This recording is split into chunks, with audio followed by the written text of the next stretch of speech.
When the silence of the night sky over Kashmir was broken on April 29, 2025, it wasn't by a sonic boom or a missile strike.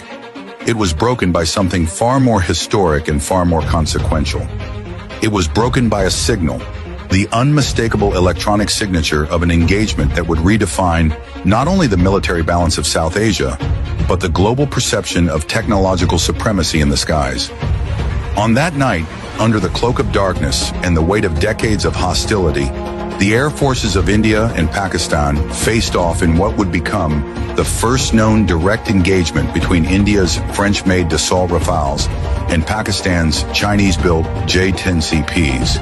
And for the first time in the history of modern warfare, a Chinese-manufactured PL-15 air-to-air missile, long theorized, feared, and analyzed, was fired in active combat, not in a training range or a closed simulation, but in the real sky against a real Western adversary. The symbolic weight of that moment cannot be overstated.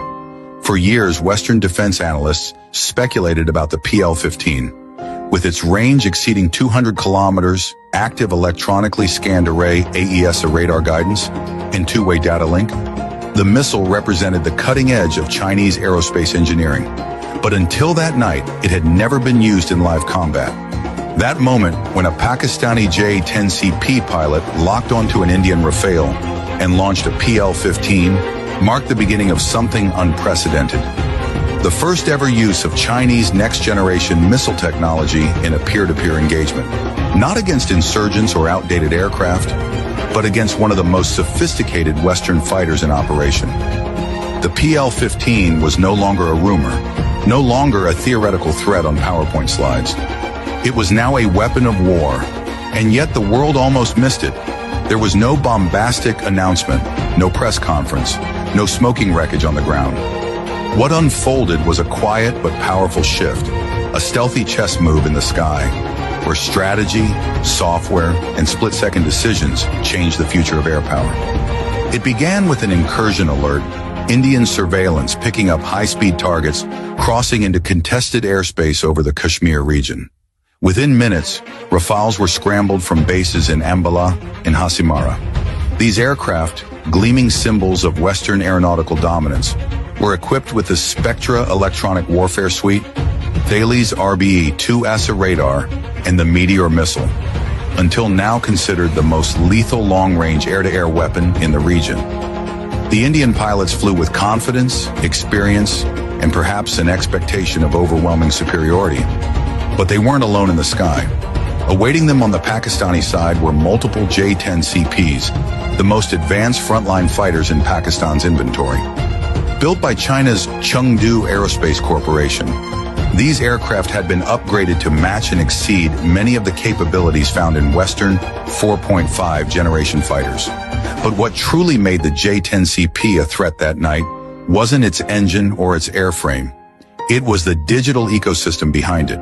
Each jet was part of a live combat network, connected in real time to ground-based sensors, airborne early warning and control aircraft, and AI-assisted targeting algorithms.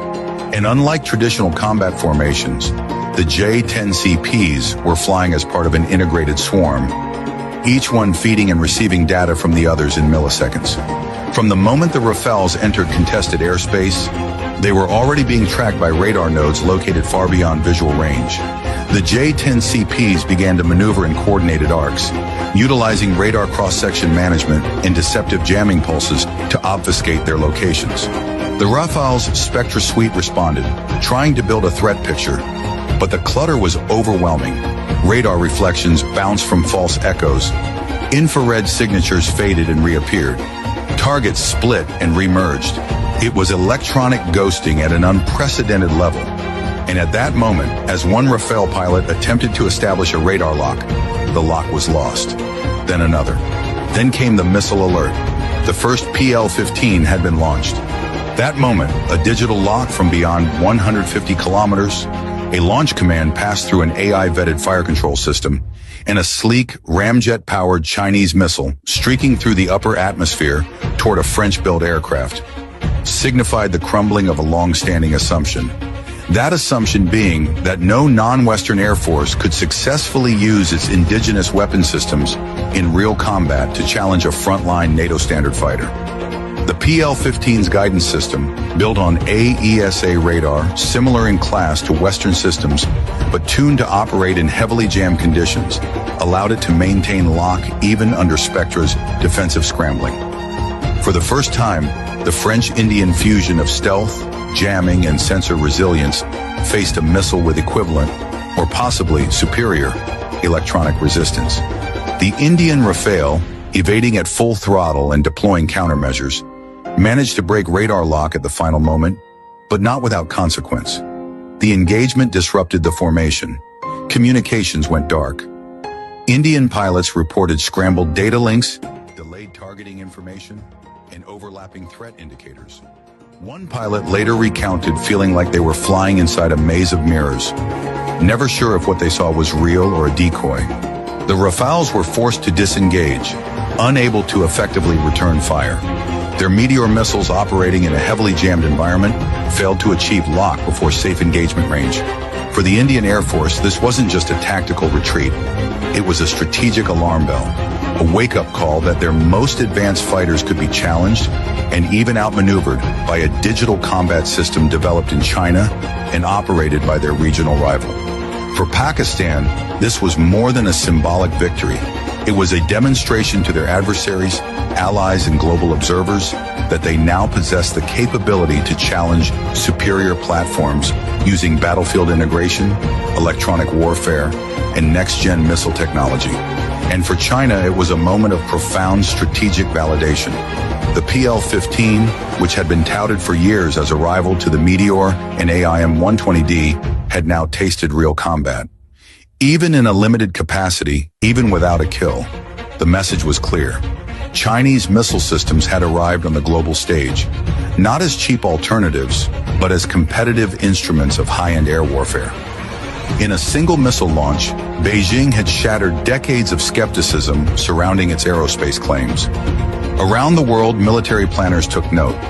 From Washington to Paris, from Tokyo to Canberra, defense circles began urgently reassessing the threat posed by Chinese origin systems, not just in Chinese hands, but in the hands of their strategic partners.